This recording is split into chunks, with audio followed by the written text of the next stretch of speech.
All right, buckle up, because today we are diving deep into a story full of family drama, deception, and you guessed it, a stolen blessing.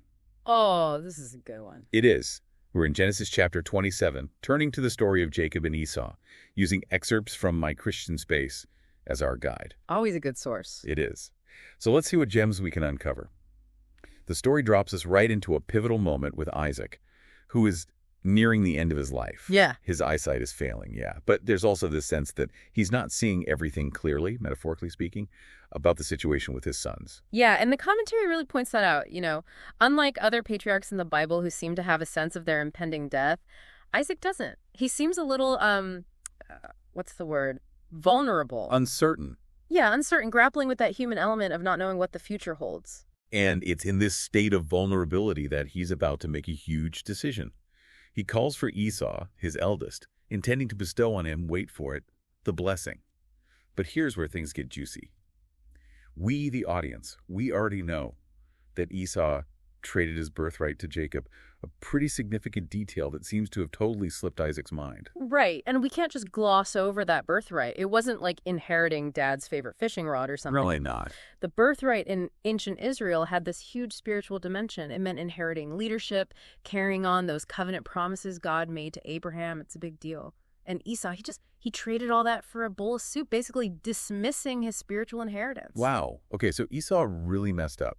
He's missing out on way more than just some extra cash here. Way more. This is about a lineage, a spiritual inheritance. So we've got this fascinating tension, right? Isaac, following tradition, wanting to bless the firstborn son. But then we have God's plan, which seems to, at least from our vantage point, favor Jacob. You got it. And that is precisely where Rebecca, Isaac's wife, she hears about this plan and she decides, you know what? It's time for Mama Bear to step in. Right. Talk about protective instincts. But was it her place to intervene? The commentary even brings up this idea of lashon hara, which basically means evil speech in Hebrew. Like, even if it's true, gossip is serious business. And we have to remember, Rebecca is not just acting on a whim here. She knows something that Isaac doesn't. God revealed to her, way back when she was pregnant with the twins, that the older son would serve the younger. So, combine that prophecy with Esau's blatant disregard for his birthright, and you can see why Rebecca's convinced that Jacob is the rightful heir, So she's got this dilemma. Respect her husband's wishes, or make sure what she believes is God's plan actually happens. And her solution, well, let's just say it involves a little more than just go put on your best suit, son. This is where it's theatrical. Goat skins. Check. Dressing Jacob up as Esau. Check. They were really going for it. But it's easy to get caught up in the drama, and there are some really interesting layers here. I love the layers, especially that whole goatskin thing. Like, what's the deal with that? What's the deeper meaning? Well, the commentary says that goatskins often represent atonement in the Bible. Remember all those animal sacrifices later on, often goats. Yeah, to atone for sin. Exactly. So here you have this, we'll call it a deceptive act for now. But it's like, even in that moment, there's this little hint, this foreshadowing of a much bigger spiritual reality. Wow, I did not pick up on that. It's like, yeah, just a costume change, but also not just a costume change. Exactly. It makes you wonder if even subconsciously Rebecca was wrestling with the weight of what she was doing, the sinfulness of deception, even if she believed it was for a higher purpose. Right, right. And what about Jacob in all of this? He's not exactly thrilled about this whole grand deception. In fact, he's downright worried about getting cursed. He's definitely got a conscience, which is often overlooked. Jacob, yeah, he's got his flaws, but he's worried about the ethics of all this. That's he wrestling with it. He is. But Rebecca, she is all in. She basically tells him, don't worry, any curse on you, it's on me. Talk about a mother's love. Right. She's putting herself on the line. That's how much she believes in this. It shows a depth of conviction, he's willing to face the consequences for what she believes in. Wow. Okay, so this brings us to that really tense scene. Jacob, all dressed up as Esau, standing before his father, and he says, I am Esau, your firstborn. Now, on the surface, that feels like a straight-up lie. Totally. But, and this is where I love My Christian Space, they bring up this really interesting point. They remind us that Jacob, through that whole deal with the birthright, he legally acquired it. Oh, right. It's a small detail, but it changes everything. Wait, so he wasn't lying. He was working within the rules of this agreement, even if it was kind of a shady agreement. Exactly. It challenges that whole image of Jacob as this manipulative villain. The situation's a lot more complex than that, right? It's family dynamics, cultural norms, and these big, huge divine promises all colliding. See, this is why I love these deep dives. It's not just a story. We're uncovering all these details and nuances that add so many layers. It's like biblical CSI. It really is. And it reminds us that nothing is ever black and white, especially when we're dealing with ancient texts and trying to understand them. It's all about perspective. It's a bit of a loophole, biblically speaking, but it definitely makes you think twice about judging these characters too quickly. It does. And remember, Isaac, even with his senses fading, he's not easily fooled. He's asking questions, really trying to reconcile Jacob's voice with what he's feeling with his hands, those hairy goatskins. Right. That sensory detail pops up again. It's like the text is saying, pay attention, look closer.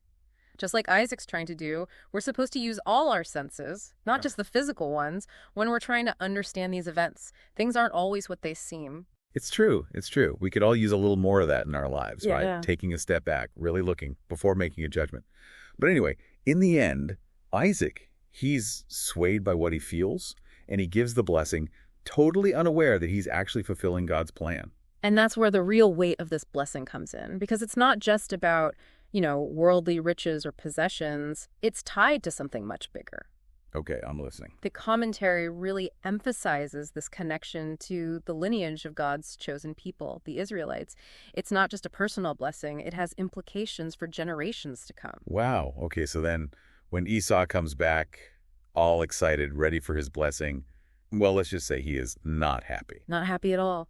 But it's interesting, isn't it? What is it that he's so upset about losing? It's the material stuff, the worldly success he thinks he's been cheated out of. It's like he's totally missing the point. Totally. And it highlights this huge difference between the birthright, which he basically gave away for a snack, and the blessing, which he now desperately wants but still doesn't seem to fully understand. It's a hard lesson. Trading something truly valuable for instant gratification. It's a tale as old as time, isn't it? We see it all around us. People chasing the quick win, the easy reward, without thinking about the long-term consequences. So how do we avoid falling into that trap? Yeah. How do we retrain ourselves to recognize those long-term blessings, those birthrights we should be holding on to? $1 million question. And I don't think there's an easy answer, but it's something we have to consciously think about. It's about prioritizing relationships over fleeting connections, doing work that aligns with our values, even if it's not the most lucrative, or, nurturing our spiritual lives, even when life gets crazy busy. It's all playing the long game, right? Exactly. It's about thinking about the impact our choices will have, not just on ourselves, but on the people around us and the generations to come. And speaking of impact, we can't forget about Esau's reaction to all of this. He's not just sad, he's furious. He actually wants to kill Jacob. Talk about family drama. And once again, Rebecca, she gets wind of this plot and takes action. She sends Jacob away, and you can hear the anguish in her voice as she talks about her fear of losing both her sons in one day. Heartbreaking.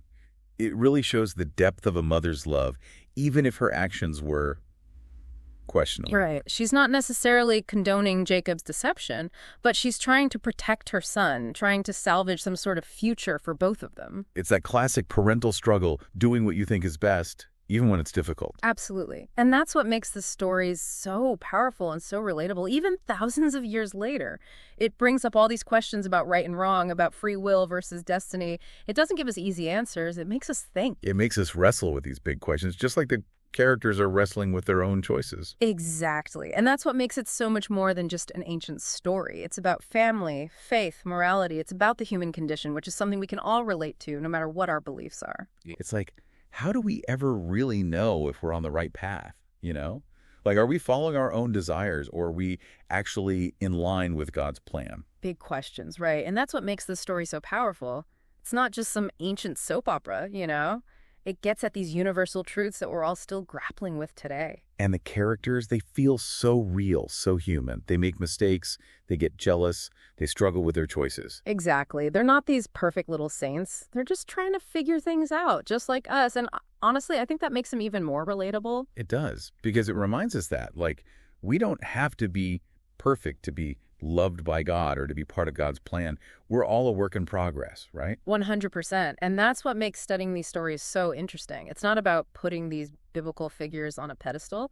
It's about learning from their humanity, their struggles, their moments of both great faith and, let's face it, questionable decisions. Totally. And this story, it really highlights that tension, doesn't it?